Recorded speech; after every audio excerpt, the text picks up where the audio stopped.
একটা মেয়ে ছিল যারা আমি মন থেকে চাইতাম, মন থেকে ভালোবাসতাম, যার সাথে কথা বললে আমার দিন রে দিন আর রাত্রে রাত মনে হইতো না। মাঝে মাঝে কথার ভিতরে আমি আরেকটা কথা জিজ্ঞাসা করতাম যে দেখো, আমি হলাম মধ্যবিত্ত, আমি এত বড় লোক না, তুমি কি আমার সাথে থাকতে পারবে? তোমার ফ্যামিলি যদি আমারে না মানে, তখন ওই মানুষটা মিষ্টি কণ্ঠে বললো যে তোমারে পাওয়ার জন্য আমি সারা দুনিয়ার সাথে লড়াই করবো, দরকার হলে ফ্যামিলিও চাইরা দিমু তোমার জন্য। তোমার আর্থিক অবস্থা যেমনই থাকুক না কেন, আমি তোমার সঙ্গ সবসময় দিমু।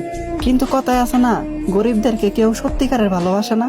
হঠাৎ করে একদিন তার কল আসে, বলতেছে কি যে আমার আব্বু আমার জন্য ছেলে দেখতেছে, তুমিও তোমার আব্বু আম্মুরে পাঠাও, আমাদের বিয়ের বিষয়ে কথা বলো। কিন্তু আমি তো বেকার, আমি কোনো ইনকাম করি না।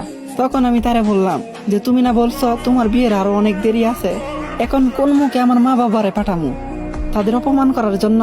তখন ও উত্তরও কি বলছে জানো, যে তুমি যেহেতু কিছু করতে পারবে না, তাহলে আমিও কিছু করতে পারবো না।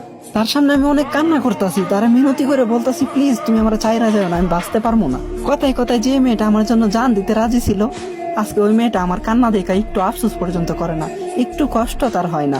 ওই কি চাপে পড়ে করছে নাকি বেইমানি করছে ওইটা তো আমি জানি না, কিন্তু ওই মানুষের উদ্দেশ্যে আমি একটা কথা বলতে চাই। এই সময়ে পরিস্থিতি খারাপ, এই কারণে কোনো জবাব নেই আমার কাছে যে তুমি আমার সাথে এসব কেন করছো, কেন আমার টকাইছো। কিন্তু হ্যাঁ, অবশ্যই জবাব একদিন দিমু, কষ্ট আর পরিশ্রম করে নিজের এমন জায়গায় নিয়ে যাবো, তোমার না পাওয়াতে যেহেতু আমার একটু হইলো আফসোস হয়, আমার না পাওয়ার জন্য তুমি সারা জীবন আফসোস করো, ওইটার জন্যই তোমার বাধ্য করবো।